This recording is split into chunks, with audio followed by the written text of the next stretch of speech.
All right, I'm recording. All right, so this is our second forum. Thanks for Scott and setting this up, and hopefully other vets will be coming in.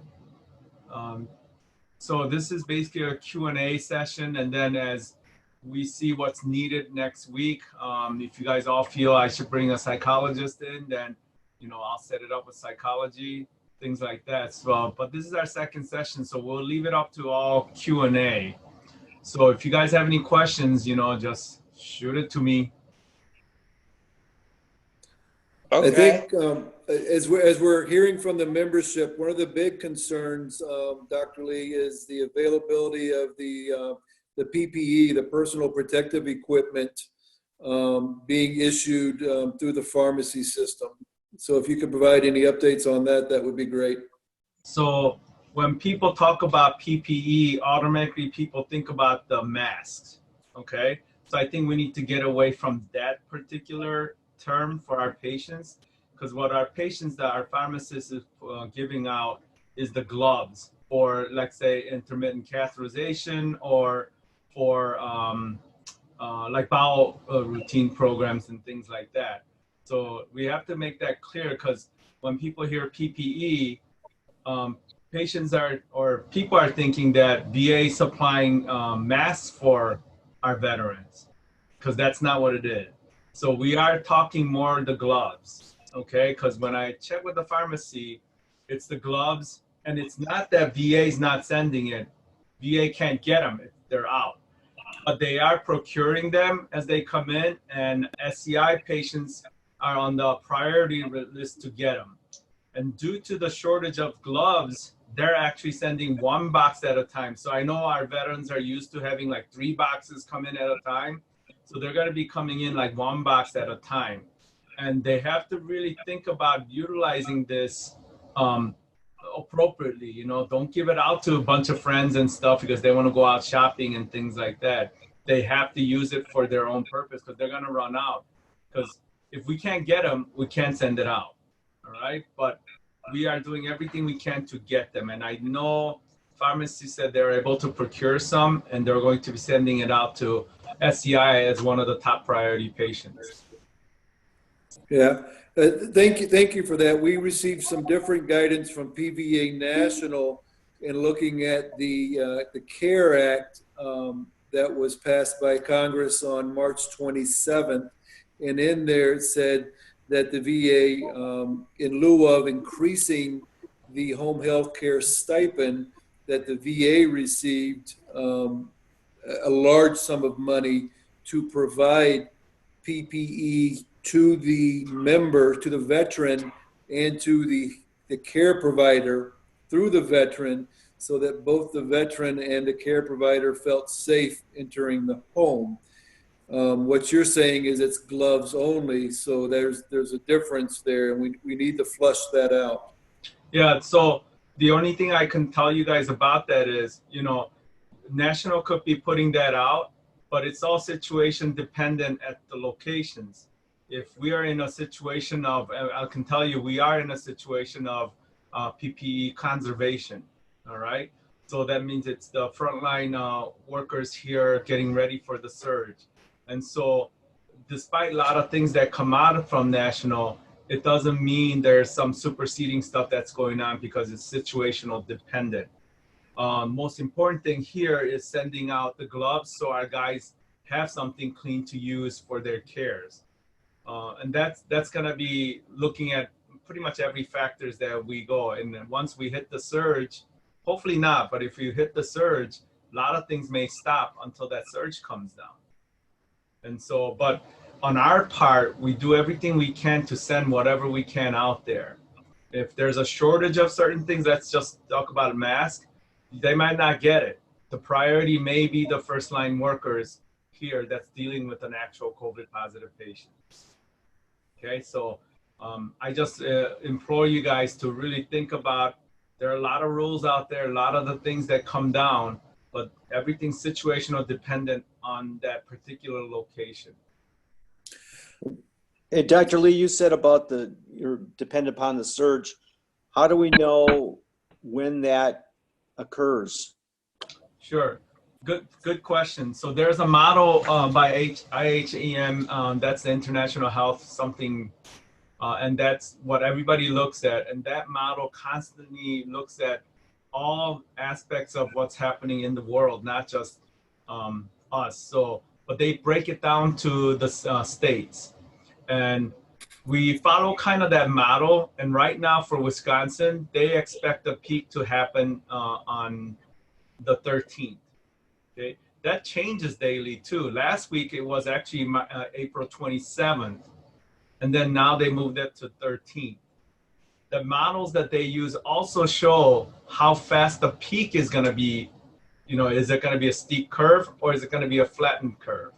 So that's what we kind of follow right now.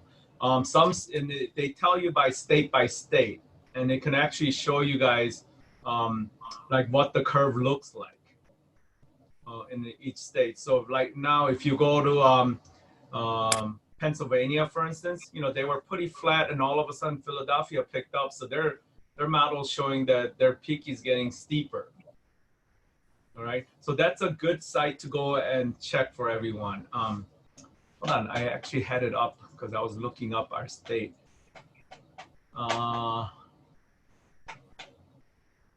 Okay, I'm going to show you guys, share my screen. Share. So if you guys see that screen there. Yeah. Yeah, IHME. All right. And so that's the site that you can actually go and check, and it shows you where the spikes are going to be happening, surge potential, and people use this to help themselves prep. All right, and this is where at least we're getting our information from. And does that say the current like mortality or death rate of it? I know the last I read it was like 0.66%. They had dropped that from like 1 or 2%. Well, let's take a look what it says here. So this is some of the stuff. Let me take a look at country profiles. There's a way to do it through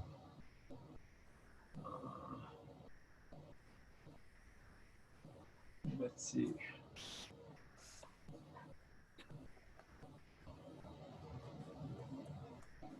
Data visualization. Yeah, well, I guess somebody just sends it to me, so I've never really putz around it. Data visualization. Infographics.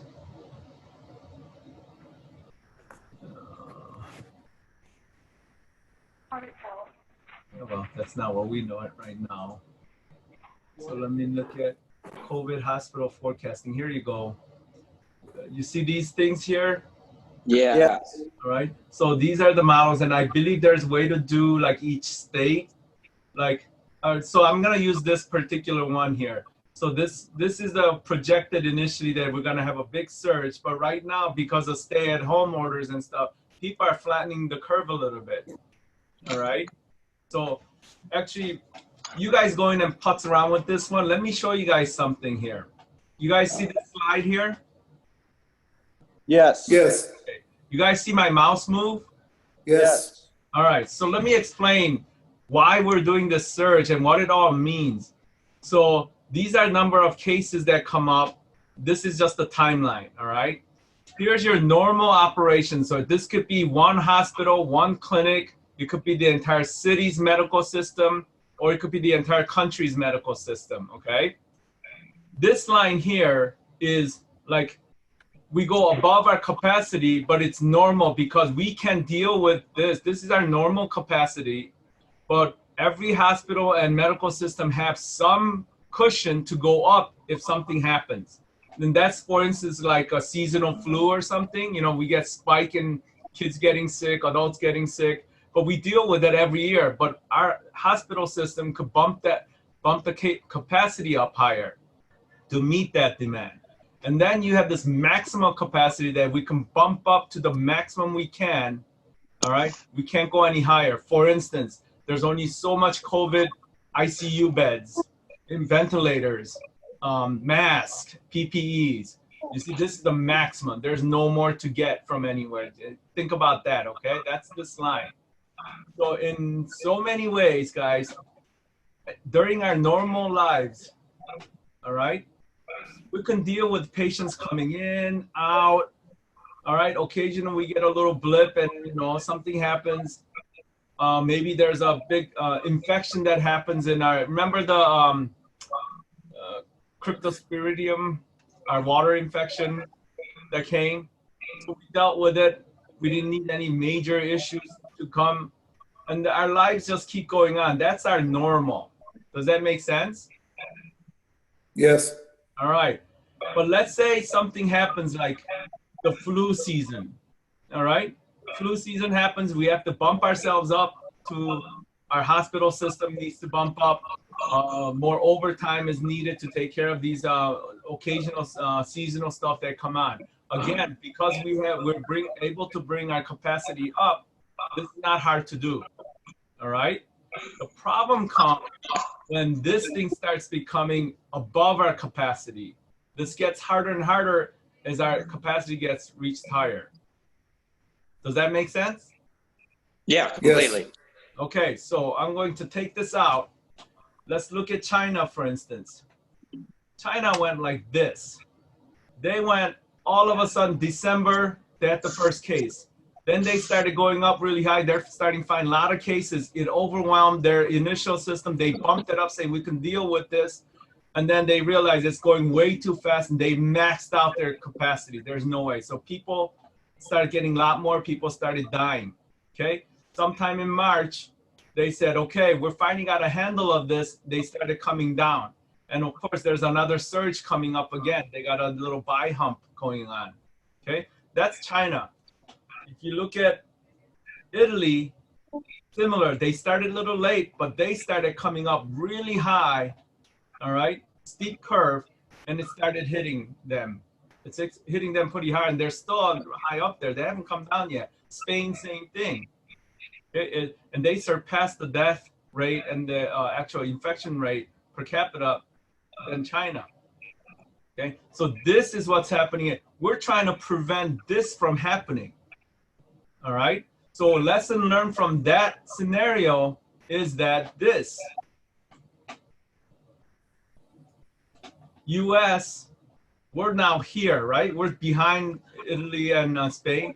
We started doing this, and we're starting to go up. All right, and we haven't reached it now. Here's New York. Boom, they reached their capacity, right? It just reached, and it's still going up. Okay, that's New York, guys. All right, let's look at Wisconsin. Wisconsin expectation was now after New York, Wisconsin is expected initially to follow this, and we hit some part and hit our maximum capacity. Okay, so what is the surge prep? Surge prep is we're going to bump ourselves up to prepare for this rise, right? We're also preparing for this so we don't get caught off guard, because they got caught off guard here. Everyone got caught off guard. So Wisconsin and many other states, we are going to prepare for this so we can raise this to here. You understand that? Okay. Yep. That's what our PPE saving is and all that. Because if we don't get caught off guard, this slope hits us faster, and we're going to actually lose capacity to take care of patients faster. Okay. Now, the good thing about Wisconsin at this point, I'm going to get rid of all this.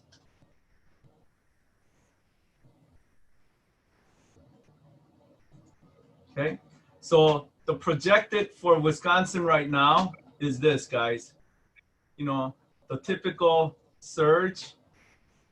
Crap. Okay, hold on. I don't have enough space on my nice clean desk. Okay.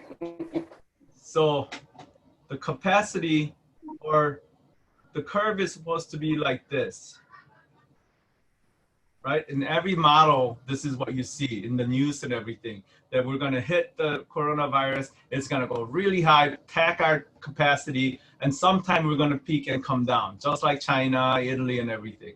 Okay. So what's the goal here? All right. Surge prepping. That includes saving PPE and all that, so we can bring this up higher so we can deal with the surge. All right. The other thing is, how do we change this curve? All right. From being like this, how do we change it? All right. So if that's projected, all right, how do we change this? All right. So what everybody started doing is, hey, stay at home. Don't talk to people. Oh, I get talk to people, but don't go touch people, right? Don't go shopping. Economy's gonna hurt, but we need to stay at home. It's actually admired for years and years. Oops, sorry guys. TV got turned on too. Oops, where's everybody? All right, can you guys see this still? Yes. Okay, so once all those stay at home, all the precautions we're doing, our curve is starting to look like this, guys. We lost your screen there, Dr. Lee. We're looking at your emails now. How about There you this? go. There you Okay. Yeah, that's better. go. So somehow I lost my capability of writing. Oh, here we go. So here we go. So before we start doing this, all the stay-at-home orders and everything else is starting to work because it's flattening out. See that? And we're at an abnormal, but we're still dealing with it. And so we're somewhere here, guys. All right? And right now the model shows this. Model is showing that potentially we can flatten out. Right? That would be nice, right? Or if we do hit, and then if we do hit the surge, all right, it's more like this.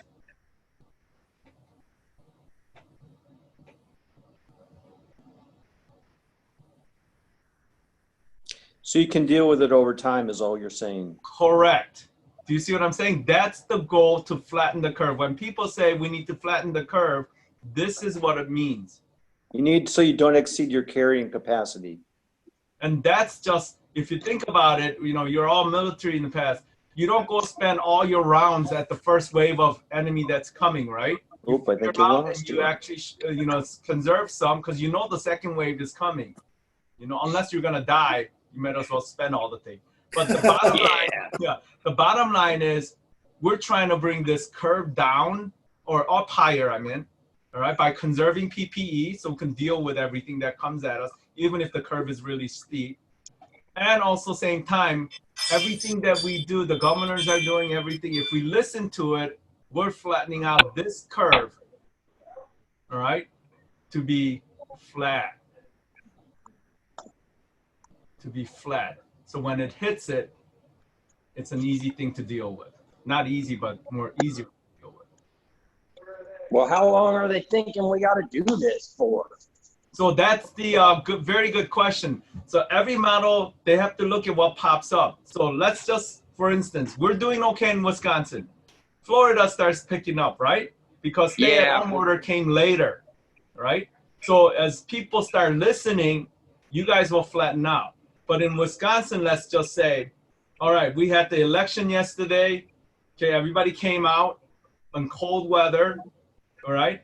Maybe that will actually cause more surge, all right? Or people are saying, hey, we're flattening, so I think I'll go out and hang with people. Then you cause an opposite reaction of what we want to do. So everybody just got to do their part.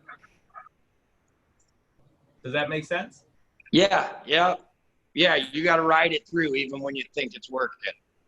Correct. So we, you know, there's all scientific reasons that are being put out by CDC, and VA follows CDC guideline. We don't look at any other news or any other scientific data. We look at CDC guideline and we follow CDC guideline. Okay. So if you want the bottom line, you go to the CDC website. Okay, cool. I will do that. Yeah, hopefully this kind of gives you some clarification why we're doing this, what's happening, what the purpose is. So I understand the veterans want PPEs here and there. The national directive says this and that, but locally there's preparation going on. There's a bigger issue than just some directive that came out. We're gonna follow the directive as much as we can. Inpatient directives came out for spinal cord injury and long-term care centers for the VA, and we're following that because we can. Okay, but when it comes to certain other things, there are other pressing stuff that comes out so we can prep for the surge. Okay. And that's good. why I implore to all the vets, my vets, our guys, Wisconsin PVA chapter members, to be very prudent on how they use the gloves, and if they got hold of a mask, protect it. You know? Right. So PVA National put out this morning that there are 17 SCID veterans nationwide. Can you tell us if we have any in Milwaukee or in Wisconsin? We have nothing in Wisconsin, no positive cases that we know of in Wisconsin.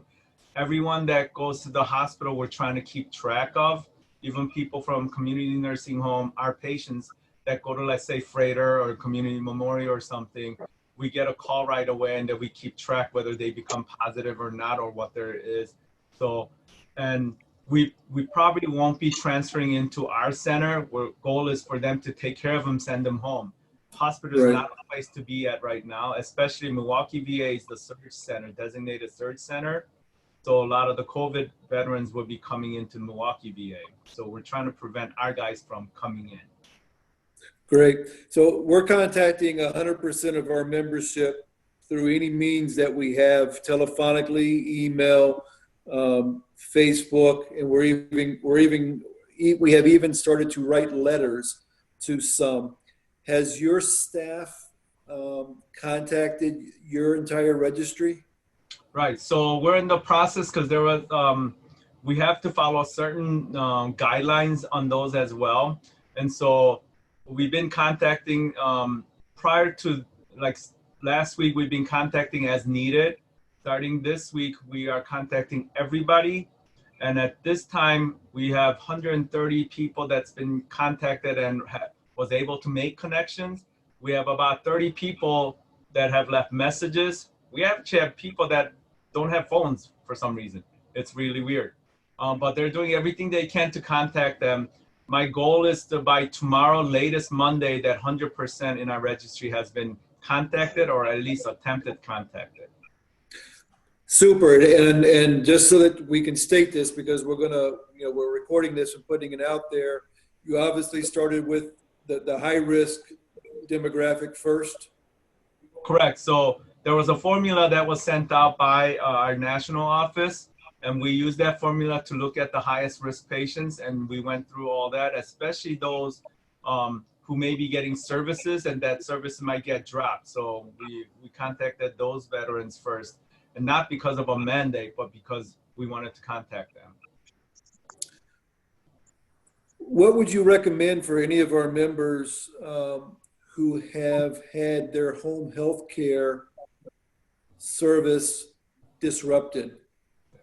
The first thing they gotta do is call their social worker, their designated social worker, case managers, and then they will work on trying to see how to get other people in there. Remember, we have spoke sites. We can refer the patient to get admitted if need to be. That doesn't mean they can take them, because they may have some other urgent issues being admitted and stuff. But we already had a case like that already, and our social worker actually worked over the weekend to get that set up, to get a backup coming in and all that. So first thing they got to do is they get a notification like that to contact our case managers. Super. Thank you. I'll let other folks ask questions. What, Eric's not talking? What? No, I'm good to go. I think all my questions have been answered. I'm in a unique spot because I get my health care here in Tampa, but I'm a member of you guys' PVA. This Tampa spinal cord unit did exactly what you said you guys are doing. They contacted me, I don't know, maybe a week to a week and a half ago, and asked if I needed anything because my annual was supposed to be this month.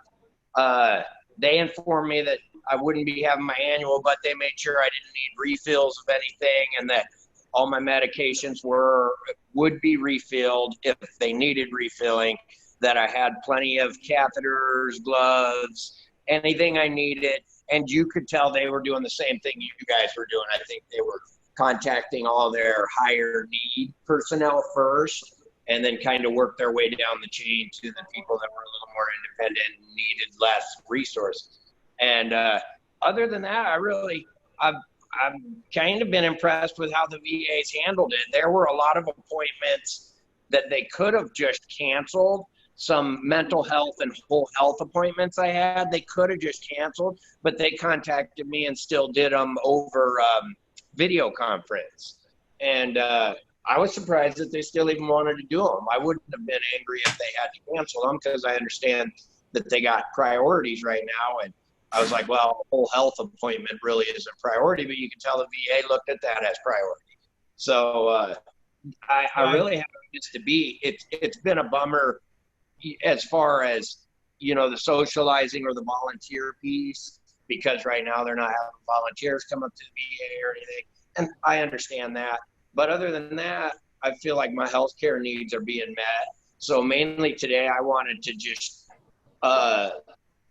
get in on this to see, you know, you hear so many numbers and facts right now that are so different from each other. You watch one news network and they're saying one thing, and you watch another news network and they're saying another thing. So I wanted to just see what you were saying about what is real and what isn't real.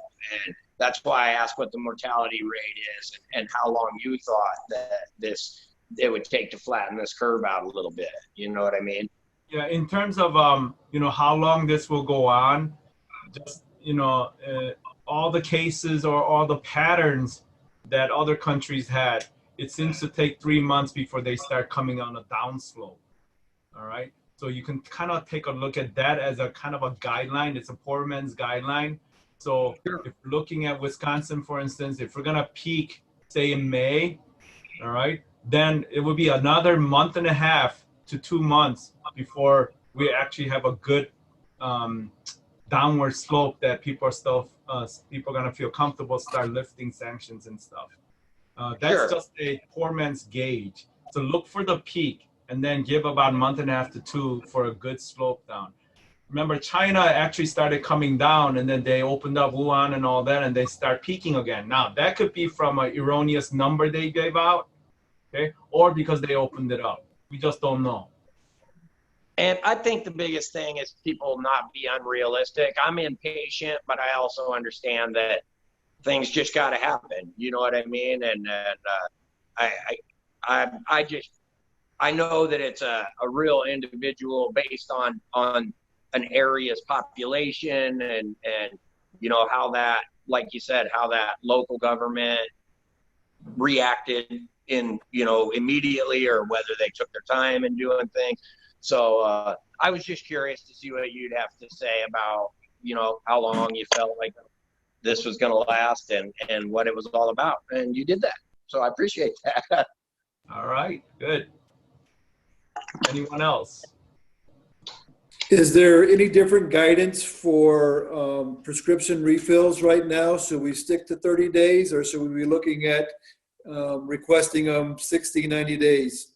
So it's not a matter of, you know, requesting. You can request it, and I think they will fill if the medication supplies are available. I did tell all our providers to take each one of their patients, look at some critical meds, and do a 90-day refill and send it out. So they are going through that because you guys all get all kinds of medications. Some are critical. Some you can even miss a whole month if you have to. You know, you may be a little uncomfortable. But the critical meds, I told our providers to take a look at for a 90-day supply. Has there been any kind of meds that are in a short supply, or are they all still pretty good about the pharmacy being stocked with everything? It's a national shortage for some certain meds, medications that are required in the ICU setting. So if you think about, you know, ventilations, the respiratory all those kind of things, medications go up and down in terms of the shortage. But in the other ones, no, not that Yeah. I have been told. I haven't noticed any problems with getting any refills I've requested in the last month. They've all seemed to come pretty well. Yeah, in general, there hasn't been a problem with that type of situation at this point. Yeah, Okay, it's I more would of just the say, inpatient medications that well, deal and with critical care. I'm a terrible procrastinator, and I'll be like, oh yeah, I'll order that, and then I'll wait till it's almost out and have to go physically to the pharmacy. And lately, I haven't been able to get away with that. So I'll tell guys to really be on top of their medications or supplies, because like the pharmacy here is just, you can't go to it. You have to do it by mail right now. And that's a good point, Eric. Everybody needs to really listen to that. It is important. And you cannot come to the VA. We won't let you, because you're going to catch something. So you have to be proactive in getting your medication. All right, it's very even for our inpatient. You know, I feel bad, but inpatients are restricted to the ward. They cannot go outside. They cannot even go past their wing. All right, it's our VA's mandate that all the inpatients stay in their ward, just to protect everyone. Okay, especially for our spinal cord guys. You guys catch something like this, it is not good. You know? If we do have, how long are they good for? I'm sorry? If we do have masks, how long are they good for? The masks? Yeah, how long can you wear one? So, you know, in general guideline is, you know, for 7 days you can keep it. But I had mine for over 7 days. It functions well. It's not broken. It's not ripped. It's soiled. So I keep using it in order to save a mask for the frontline nurses and the doctors. Okay. So we're saying as long as it's in good shape, you can continue to use it? I would, you know, unless it gets stinky too. I guess that's another reason. But here's the thing, guys. If you're inside a home by yourself and so you don't need to wear it, obviously. If you're going out, they're recommending for you to wear something, you know, even a cloth mask. When I go outside, I don't use my surgical mask. I actually use my gaiter, you know, just put it over my face from my neck. It's a nice thin material that breathes easy. Its idea is that if I do have it and I am asymptomatic, I'm not giving it to anyone. Okay. Well, if it breathes easy, isn't that a problem? Or?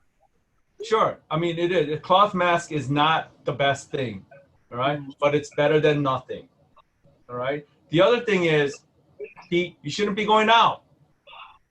Well, I have my family members that are going to the store, and I like them to wear them. You know, I don't. Yeah, for them, it can be cloth mask, anything to cover yourself. So if you're talking or something, these droplets are not coming out. Mm-hmm. Okay. Yeah, so that's the main purpose of wearing the mask when you're outside. Yeah. I'm not going out. I'm tunkered. I'm in the house. I'm staying here. Good. All right, good questions. Anything else, guys? Well, we're approaching the 3 o'clock. So if you want to wrap this up, anything else? So, guys, in the future, we can do this method too. We can I can set up like a different like specialties within our division, like PT, psychology, social work. You know, set them up like that, and I can work with Scott, set a schedule so people could see. Oh, you know, May 1st is gonna be psychology, so I'll call in that one. You know, if it's like PTO, I don't need any PT, so I'm not gonna call it. That might be the best way to do it. And then I can join or not join depending on what it is. So I'll talk to Scott and we'll set up the next one. We may just do me again, or we can do specialties come in, okay? It wouldn't hurt to have psychology. Where are you going to list it? Where are we going to list these? Huh? Are we going to list them on the Watch website? our PVA website. We'll put them there. Okay, Pete? Okay. So what's the priority? Scott, you got your mute on, but what's the priority in terms of some of the specialties you guys want to talk to? I think psychology would be good because, man, you know me, I'm a pretty good mood person, but keeping me in one place all the time, that kind of shit drives me nuts. Like, and I notice I start getting really negative if you make me stay at home like this a lot. You know what I mean? And I One mean, other I'm thing, a grouchy guy anyway, but if it's very personal, make sure you guys set up a VVC with your psychologist. For obviously, this is going to be very general stuff. sure. But I mean, just it wouldn't hurt to have a psychologist explain to people, hey, this is why you feel this way. You know, in a general. I know Yeah, when it comes I agree. about my mental health provider. Yeah, But I definitely agree. So psychology will be definitely on the list, maybe even one of the first one. Any Oh, other yeah, things, guys, so we can think about, we'd like to hear from who? Social workers as well. Next Tuesday, we have a financial planner giving us a financial management, emergency financial management webinar Tuesday. But we're gathering all of the current information and programs that are available to the United States population as far as deferments for mortgage payments, interest-only loans, and things like that. And he'll be talking to that. But I think it's important that the social workers too come on and address any programs that they have overwatch on. Yep, definitely. We'll get them on the list.